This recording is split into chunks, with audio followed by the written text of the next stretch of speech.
Just finished a week-long Indian wedding style like birthday parties because I just turned 60 last week. So I Happy really jumped birthday. into that. Happy Thank you. birthday, Thank you. Shayna. That's wonderful. Wonderful. And happy Women's History Month, right? I mean, that's Yeah. what we're Yep. celebrating this month. And that's the reason we're connecting with you and so many other women too. And let everyone know a little bit about you, Shayna Kaufmann. You are a clinical psychologist, certified mindfulness meditation teacher, and founder of Embrace the Middle, a company supporting women in midlife and beyond, right? You are And also, beyond. and beyond. You're also published researcher, community leader, speaker, and award-winning author of the book Embrace the Middle. So welcome. We're so happy to have you with us. So Shayna, turning 50 for me caused havoc on my life. Okay. It felt Yeah. as though, yeah, it felt as though everything changed overnight. I was going through menopause. Children were grown up and out of the house. I wanted something different in life. But my husband of 25 years liked the way things were. Life Mm. had kept me busy, taking care of others, yet failing to do the right things for myself. I wasn't sleeping enough or exercising enough. I was working too much. So Shana, Mhm. how did we get to that place? How do we women get to that place in midlife? I think, like you said, your story is a painful one and a common one because, as you said, there's a confluence of so many things that seem to come on like a storm that decade hits. Menopause is our body's way of saying that fertility door is closed. That chapter is done. So that in and of itself is not just a physical wow, but also a mental wow of so much of our identity being ended after it. So that's happening, like you said, at the same time as our kids are launching, as our parents are declining, as our bodies are declining, our physical appearance is changing. So I think we get to that place because that's just the order of the universe of what seems to happen. And for whatever reason, it all seems to come crashing down at the same time. And like you, I think 50 is almost a period of a reckoning because at that age there's no delusions of our mortality anymore. We that is an age when we are at best halfway. So I had a crisis. I hate using that word because I really don't think of midlife as a crisis, but I had one like as well. And the particular thing that was crashing down for me was the awareness that the career I was doing at the time was no longer serving me. And that 50 was kind of this juncture of either do it now or never, kind of a now or never juncture. So, to your question, it's so many natural changes that are happening, a confluence of things out of our control, and that awareness of the clock's not stopping. So, if I want to make some shifts, I better get rolling. Yeah, that makes sense. Yeah. And I love what you said about how you're and I love what you said, how your husband, he was fine with the way things were. And I think that happens for so many women because their lives are not, our partner, male partner lives are not as materially changed as women's are in your typical household. Often the women that have the bigger responsibility of the child rearing, of the caregiving of the elders, their bodies, though they are having their hormonal shifts, it's not as dramatic as menopause. So their lives, in some ways, continue to skate forward as it was. We have no choice but to change. So Exactly, they are not exactly. going through the same, yeah. Yeah. They're not going through the same thing. And that's where I think when I hear some women say, we grew apart, this is when it happens, uh, move Yeah. forward in the next chapter of our lives. Are we aligned in regards to how we want our future to be? The kids are out of the house. We're Yeah. empty nesters. That's where we sort of parted ways. I wanted something different and he wanted things to stay the same. You know, stereotypically the men is focused on the work and the women are doing everything else. When that role shifts so drastically for us and not for them, it's a system disruption. And our system has been completely disrupted. And I think the men don't like the system disruption. And there potentially might be a little bit of a threat to how is this going to impact me if she finds her way more and all the attention goes to other things. What's that going to mean to me? So I remember one woman saying that when I was working with her one-on-one, and she said, I feel like I need to reintroduce myself to my husband because he doesn't really know who I am right now. Right, So right. thank you for sharing your story. Yeah. I'm sorry you went through that, and I'm glad that you stuck with your own journey. But at the same time, going through all those changes, turning 50 also started me on the path to a new life. But, Yeah. a Yeah. new journey that was incredible and amazing. So I have a question for you. What are four of the most important tips that you can give women going through similar situations, surviving menopause and midlife, or whatever crisis they're going through right now? I think the first step is really honestly looking at what's not working for you. And that's a hard thing to do because most people would rather keep their eyes closed. You could have kept your eyes closed and gone along with your husband's wishes, and it would have been easier in the beginning, but ultimately it would not have served you and you wouldn't have been happier. So I think it's an honest soul searching about what's not working. So that's the first part. The second part is really when you make that decision that this is an area of my life that has to change, to go through that change in the time that it takes.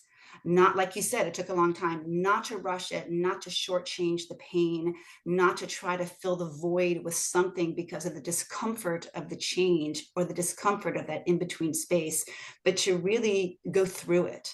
Because unless you go through it and are very present to the thoughts, the feelings, the reactions, what's coming up for you, if that's not processed, that's going to make it much messier on the other side.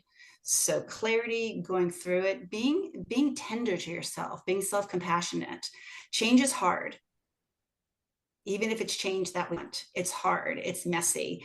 And just being kind, putting my hand on my heart, which I do instinctually, with just acknowledging that this is difficult and I deserve some TLC along the way. And I'm doing this. I accept this. I'm doing this, and it's hard. And there's an attitude shift and an approach shift when you just are more tender with yourselves. Um, Being okay, and I'm giving all the stuff that I feel like is the harder stuff, but the stuff that then breeds the beauty, kind of like a butterfly who's in that messy chrysalis, that messy cocoon that has to be in that cocoon space and then have all the sticky, messy unfolding to turn into a beautiful butterfly. I almost think of midlife as this little bit of a cocooning where we take inventory and we slow down and we're present so that when we go through this, we're clearer and stronger and our wings can unfold, if that makes sense. Absolutely. And I think it's really important to validate your feelings and to go through the grief and the loss, and Yes. to not try to pretend like it's okay and it's fine, and to everyone, and just say, this is really hard. This is, even though I wanted the change, even though it is something that we needed to do, it's incredibly hard. And it took me 5 years to start dating. I Yeah. 5 years. And you needed that time I to be needed able to do, that you time. needed that time and you honored that time. I think you're such a beautiful example of someone who really sat in the mess in order to then fully come out that other side. But had you kind of rushed through the divorce, apologize to the family, I'm so sorry I'm doing this to you, try to fix things along the way, you would not have come out as empowered. Exactly. And As actually, I yeah, didn't apologize. It was the opposite. I told them, right now, I need support. And if you're not mm, able to offer it to me, then I'm going to have to take some space and circle back with you later. That's that's so basically, beautiful. yeah. That is such wisdom. I just was talking to a client yesterday who shared that she's kind of in this liminal space of post her kids launching and decided that she wanted to look into a skincare business. And the first feedback she got was, what are you doing? Why are you doing that? Why are you succumbing to youthful, whatever? Why are you doing that?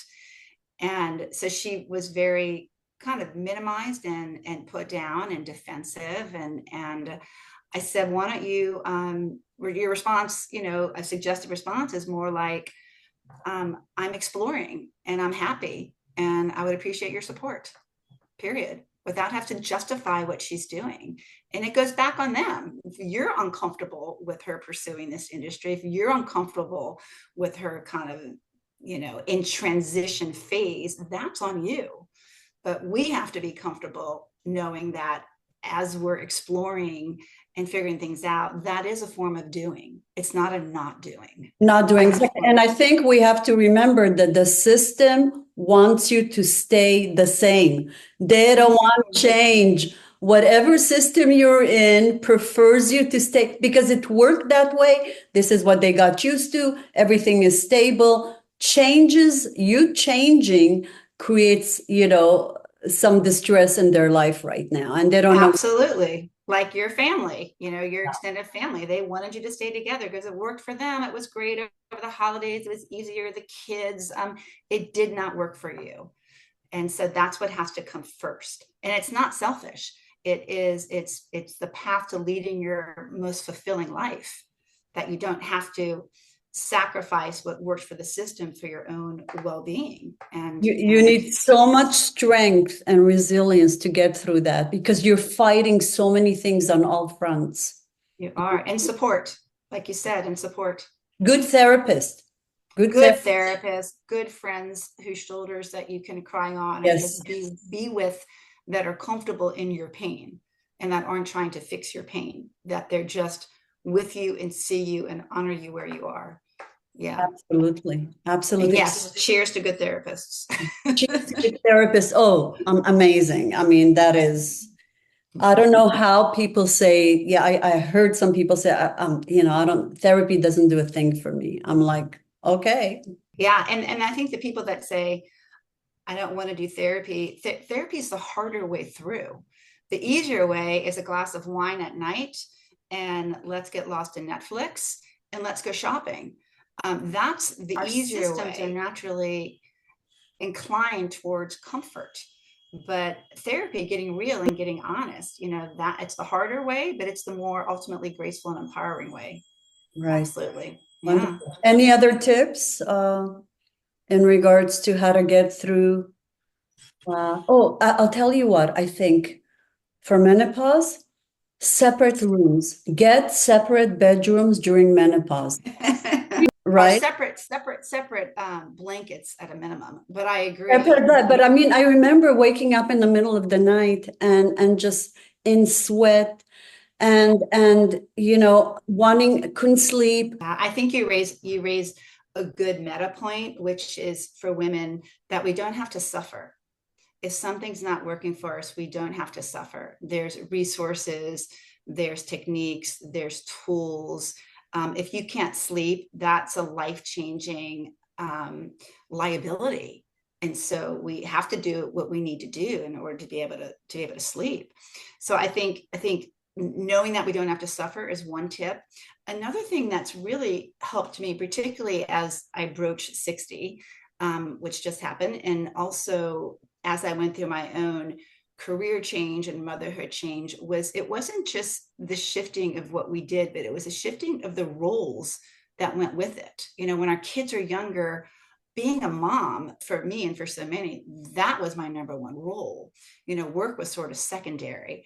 Being, a caregiver, being a psychologist, we have these roles that we're attached to, But I found that over time, when those roles were whittling down in terms of what I did, that I found solace in more of how I wanted to show up instead of what role I carried. So instead of, a kind of what do I do, who am I and how do I want to show up?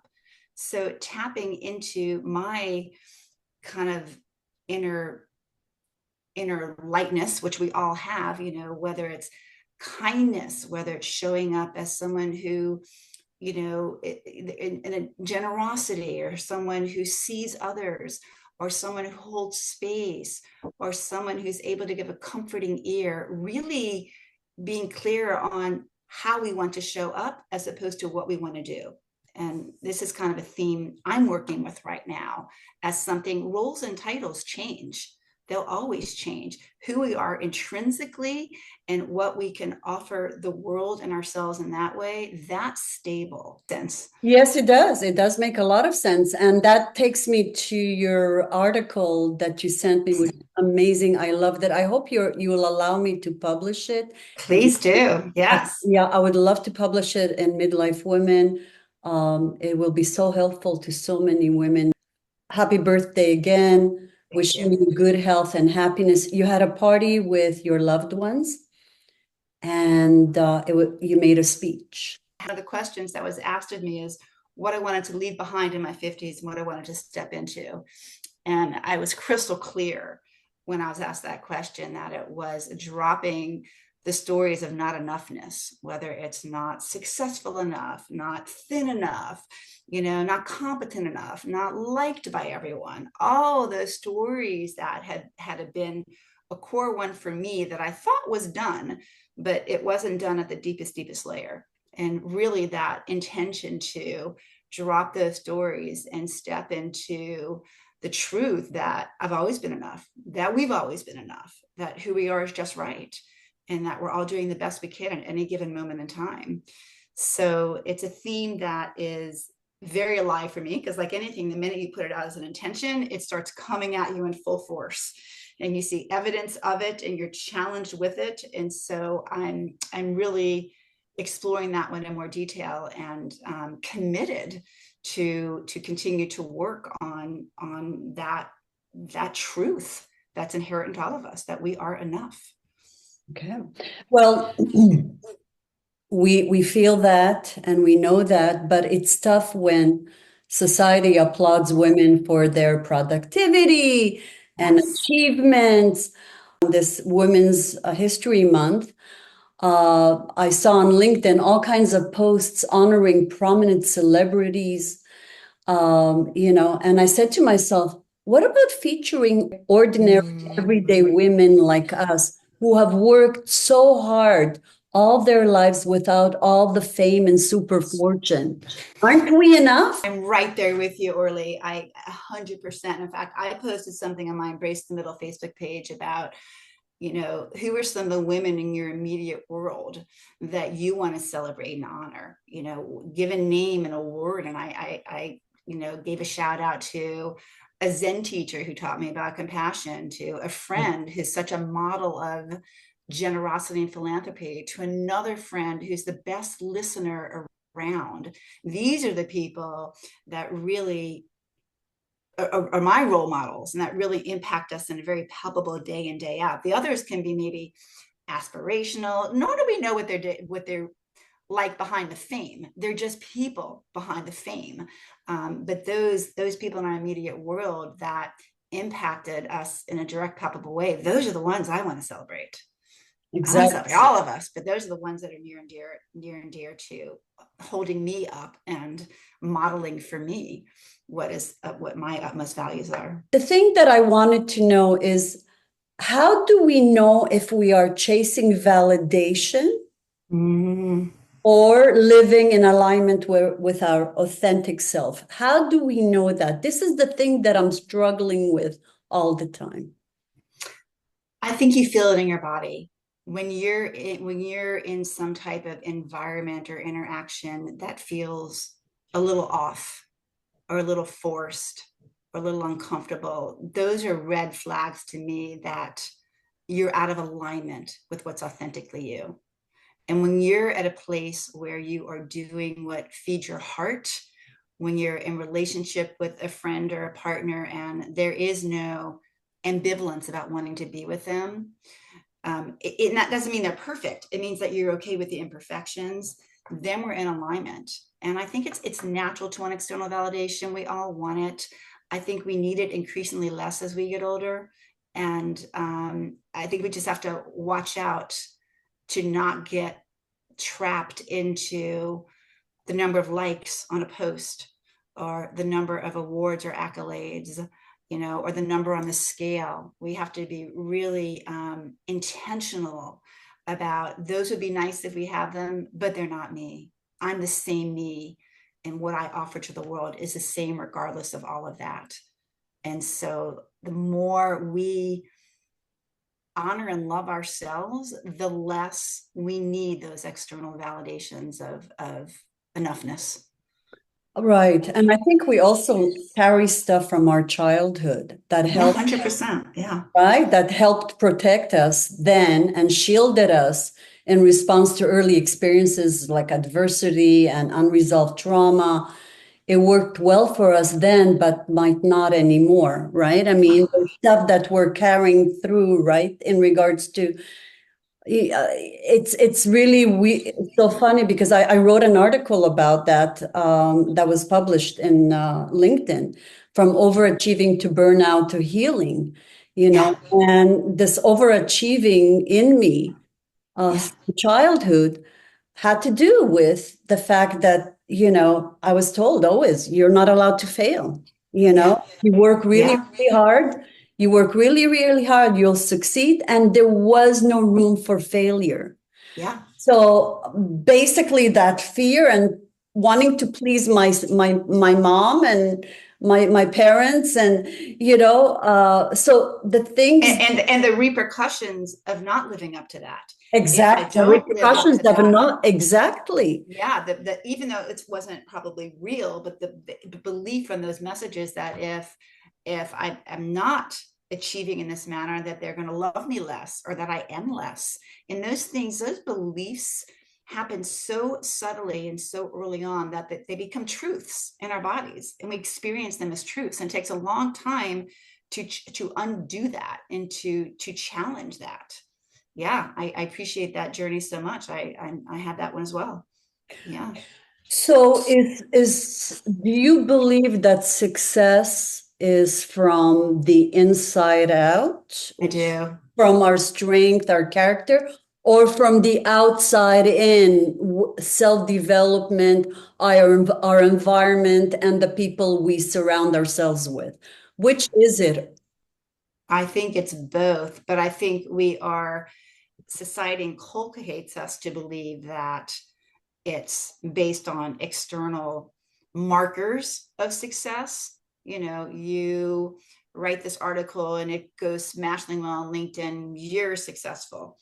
That article is your offering, regardless of whether it's liked by or impacts, one person or 1,000 people. So I think it's really both. And it feels like in some way there's a line between them. And for me personally, I would love for that to blend more easily. But I think that also speaks to that enoughness.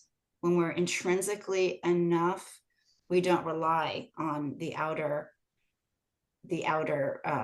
proof of our worth to confirm that. Right. I don't know if that answer your question. It does answer my question. The thing that I believe in is that if there are any issues that you're carrying with you, Yeah. you need to resolve them. I back up even before that and say, first you have to become aware of them, because so many, like many people are probably raised like you, where being a high achiever was the only way through. And some of us don't even realize that that story has carried through into adulthood and that we continue to live by that story. So it would first be the awareness that that story exists vis-a-vis your childhood, and then working on coming to some peace with it and some resolution with it. Yeah. So And we all have our stories. Everyone has their what's your story. story?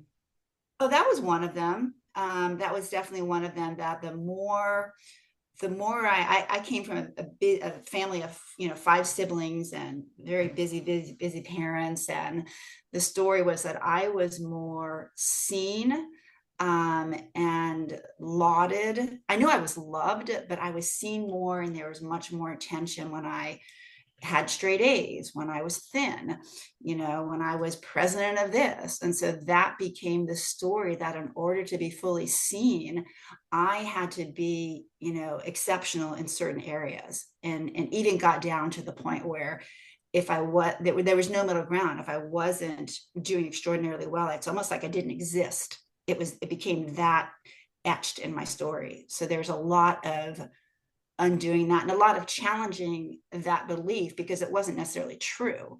It's just what my body came to believe. And our body doesn't distinguish truth from not truth. If we feel something and we believe something, even if it's not true, our body experiences it as truth.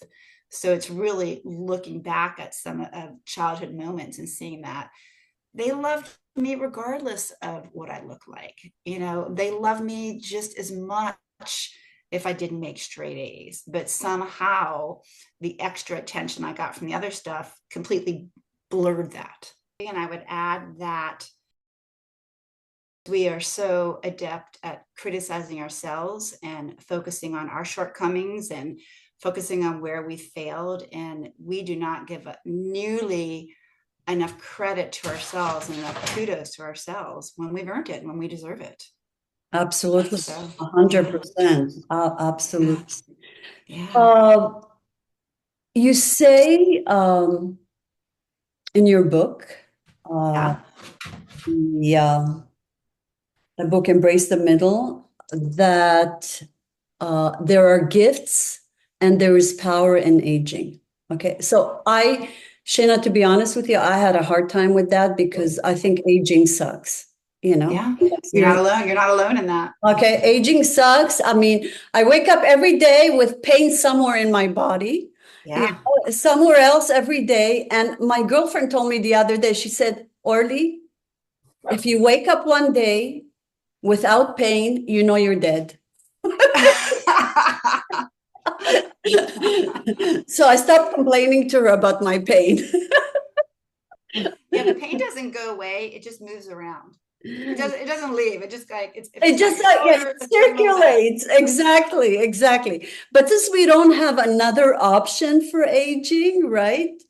What are the benefits of aging that can work for us and not against us? What are those benefits that you so much, you know, promote and talk about? I'm going to put it back on your experience. So part of what you discovered in aging was that the marriage wasn't working for you anymore. And you went through that challenge of getting out of that, and you came out more empowered and happier. Correct me if I'm wrong, probably with a greater sense of agency of who you are, a greater sense of self-awareness. I would guess your resilience became stronger because you went through something so difficult and came out the other side. We don't grow resilience when we skate through life. So all of that came from aging experience. And my message is not that yay, aging is great, yippee My message is that it's both. It's a beautiful time of both growth and decline. It's what I refer to in my book as the ands of life, the Exactly. ANDS. And you don't have to go through divorce to do that. You don't have to go through divorce. A growth, our biggest growth comes from getting through difficult times.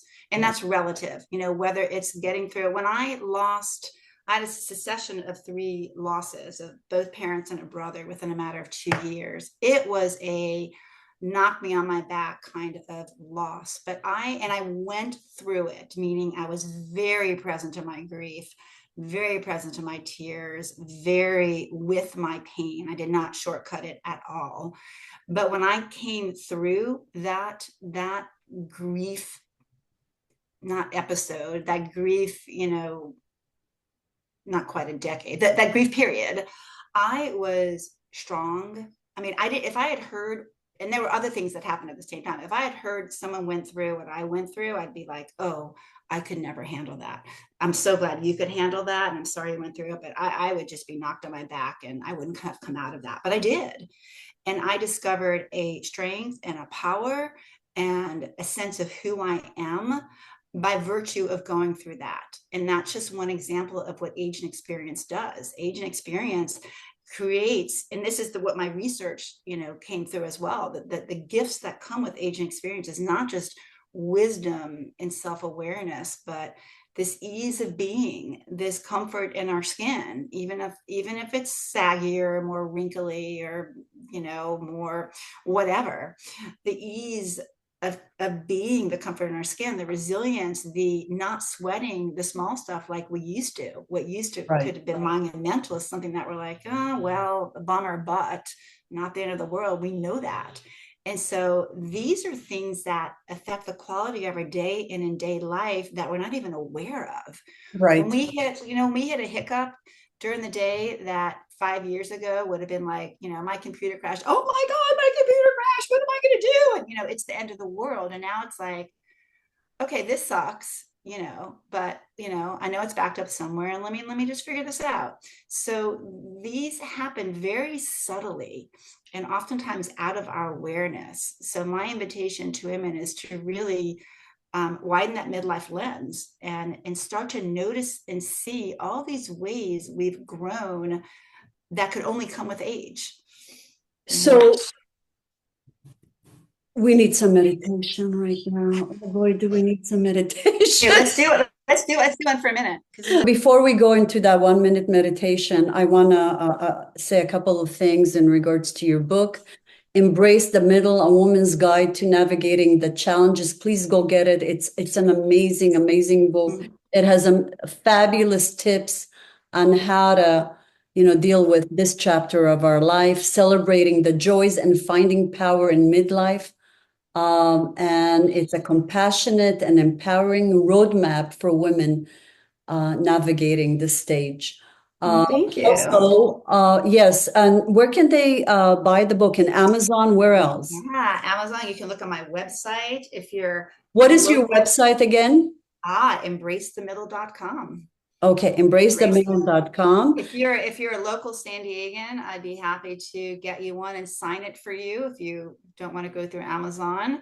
I'm happy to do that. You can just reach out to me, or we can share. My website has my contact info on it. I will do It that. also, if I can brag for 2 seconds, it won a Gold Book Award earlier this year, and the reviews on Amazon have impressed me. Wonderful. So I'm very excited with how it's landed for women. Fabulous book. It's a Thank fabulous you. book. I'm looking forward to the next one. That will be in the YouTube video. All that information, your website, your contact information. And I'll give the link to register for the Zoom as well. Exactly. So why don't you now take us out Yeah. 1 minute of mindfulness and meditation and before, blessing. We need a blessing in this world today, Shayna. yes, we do. Yes, we do. So first, thank you, Orly, for this magnificent conversation. So for the work you're doing on behalf of midlife women and celebrating Women's History Month. Someone said to me the other day, it was Women's History Day, at Women's Day. It was the 8th. And someone said, I was at an event, and the guy said, hey, how come, this is Women's International Day. When's Men's International Day? And I said, the other 364 days of the year was my answer.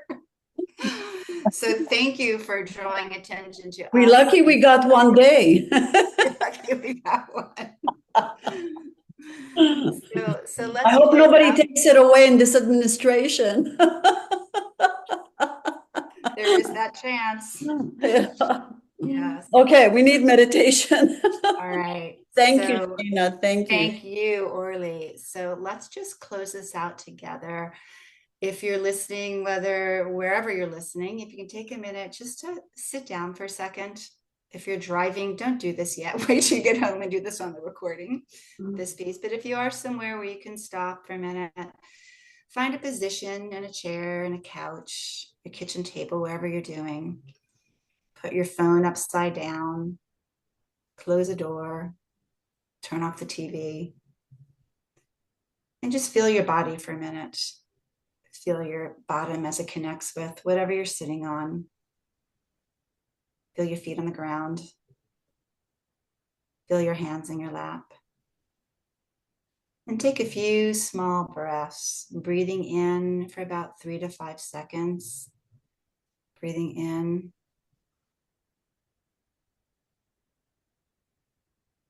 Fully exhaling for a few seconds longer, making sure to release all that air. And on the next in-breath, follow the breath as it goes from your diaphragm up through your chest, your lungs, your nostrils, breathing in.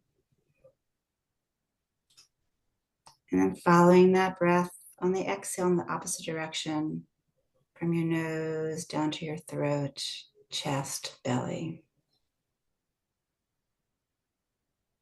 One more time.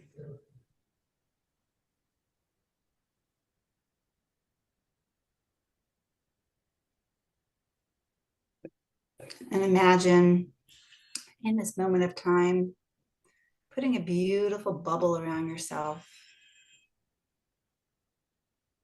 a bubble that helps you block out the past, push it further away from you, and block out the future. Bubble that protects you from all the worries happening in the world. They're still there. They're just not in your energy field right now in this moment. But just this moment, putting your hand on your heart, celebrating your aliveness, your presence, knowing that you are worthy, you're beautiful, that you and all the women we're celebrating this month, past, present, and upcoming, are just enough. Taking one more breath.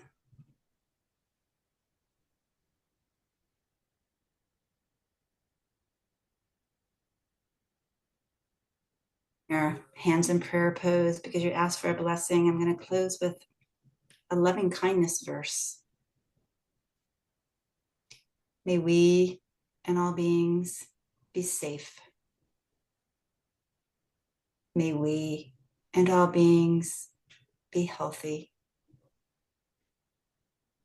May we and all beings be at peace. May we and all beings be at ease. May we and all beings be free from suffering. And when you're ready, you can open your eyes.